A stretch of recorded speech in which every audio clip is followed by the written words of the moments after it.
വേഗം ഇട്.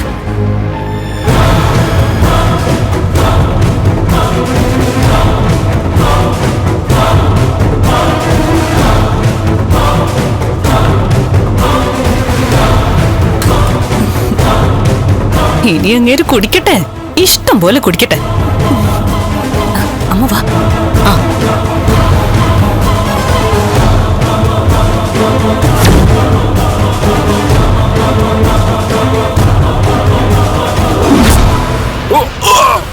എന്താ എന്താ എന്ത് പറ്റിയേ? കണ്ണേട്ടിന് മരുന്ന് കുടിച്ചു കഴിഞ്ഞപ്പോ വല്ലാത്തൊരു തളർച്ച.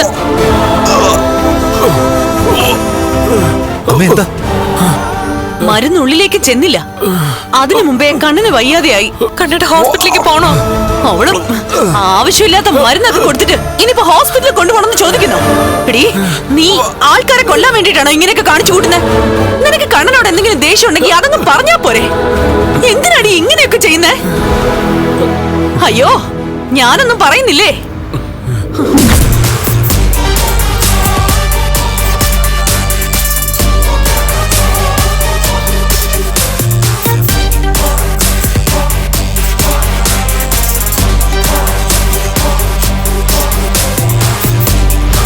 ഈ വീട്ടില് ഇത്രയെങ്കിലും കണ്ണേട്ടനോട് അലിവുണ്ടായിരുന്നത് എനിക്കാ, പ്രത്യേകിച്ച് അങ്ങേരുടെ കല്യാണത്തിന് മുമ്പ്. പക്ഷേ ഇനി അയാൾക്ക് എന്ത് സംഭവിച്ചാലും അപ്പോഴൊക്കെ മുമ്പിൽ നിന്ന് കൈയടിക്കുന്നത് ഞാനായിരിക്കും.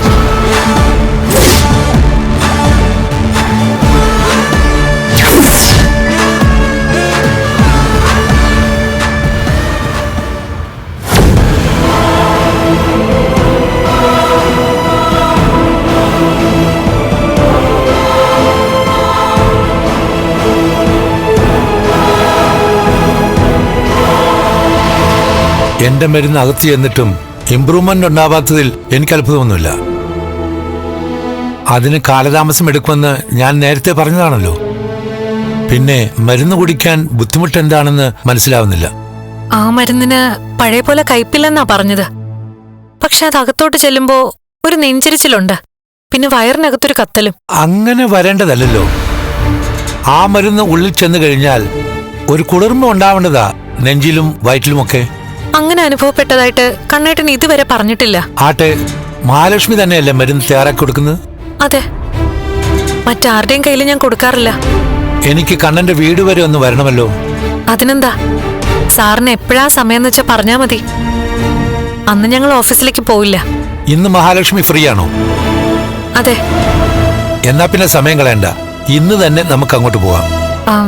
സാറിന് ബുദ്ധിമുട്ടൊന്നുമില്ലല്ലോ? ഇവിടെ ചില പേഷ്യൻസ് ഒക്കെ കാണാൻ വരുമെന്ന് പറഞ്ഞിട്ടുണ്ട്. സാരമില്ല, അവരെയൊക്കെ ഞാൻ വന്നിട്ട് കണ്ടോളാം. ഇന്ന് ഏതായാലും കണ്ണന്റെ വീട് വരെ വന്നേ പറ്റൂ. പിന്നെ കണ്ണൻ അവിടെ കാണുമോ? ആ, ഉണ്ട്. എന്നാ പിന്നെ എനിക്ക് കണ്ണനെയും കാണാം, വീടും കാണാം. അവിടുത്തെ സാഹചര്യമെല്ലാം മനസ്സിലാക്കുകയും ചെയ്യാം. സാറിന് എന്തെങ്കിലും സംശയമുണ്ടോ? വ്യക്തമായ തെളിവില്ലാതെ നമ്മൾ അങ്ങനെ സംശയിക്കുന്നത് ശരിയാണോ? പിന്നെ മരുന്നിൽ എനിക്ക് വിശ്വാസമാണ്. അതൊരു രോഗി കഴിച്ചു കഴിയുമ്പോൾ എങ്ങനെ റിയാക്ട് ചെയ്യുമെന്ന് എനിക്ക് നന്നായിട്ടറിയാം. എന്നാൽ ഇവിടെ എന്റെ പ്രതീക്ഷകൾ മുഴുവൻ തെറ്റിയിരിക്കുക. അതുകൊണ്ടാ അങ്ങോട്ട് വരണമെന്ന് പറഞ്ഞത്. അതുപോലെ തന്നെ മഹാലക്ഷ്മി ചൂടുവെള്ളത്തിൽ ഈ മരുന്ന് മിക്സ് ചെയ്തതിനു ശേഷം അത് തണുപ്പിക്കാൻ വേണ്ടി കിച്ചണിൽ തന്നെയാണ് വെക്കാറുള്ളത്. അതെ. ആ സമയത്ത് വീട്ടിൽ മറ്റാരെങ്കിലും ഒക്കെ ഉണ്ടാവാറില്ലേ? ആ, കണ്ണേട്ടന്റെ അമ്മയും അനിയത്തിയൊക്കെ ഏതു നേരം അവിടെ തന്നെ ഉണ്ട്. അല്ല, ഈ അമ്മയെന്ന് പറയുന്നത് രണ്ടാനമ്മയല്ലേ? അതെ. അവർക്ക് കണ്ണനോട് എങ്ങനെയാ? വലിയ സ്നേഹമാണോ? എന്ന് ചോദിച്ചാ ഉള്ളത് പറഞ്ഞോ മഹാലക്ഷ്മി, ഒന്നും മറച്ചു വെക്കണ്ട. അവർക്കൊക്കെ കണ്ണേട്ടന്റെ സ്വത്തിനോടും പണത്തിനോടും ആ താല്പര്യം. അല്ലാതെ മനസ്സിൽ തട്ടിയൊരു സ്നേഹമുള്ളതായിട്ട് എനിക്ക് തോന്നിയിട്ടില്ല.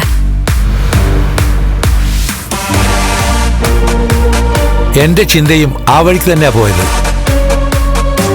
ഏതായാലും നമുക്കങ്ങോട്ട് പുറപ്പെടാം. ഒരു കാര്യം തീരുമാനിച്ചു കഴിഞ്ഞാൽ പിന്നെ വച്ച് താമസിപ്പിക്കുന്നത് ശരിയല്ല. എന്നാ പോവാം സാർ.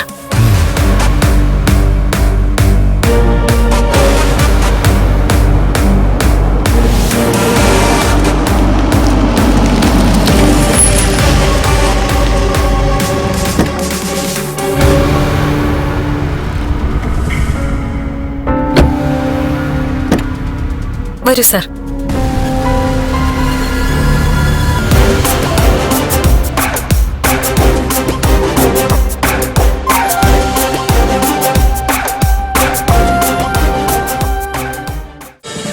ഫ്ലവേഴ്സ് ഒരുക്കുന്ന കാഴ്ച വസന്തം യൂട്യൂബിൽ പ്രേക്ഷകർക്ക് ലൈവായി കാണാം.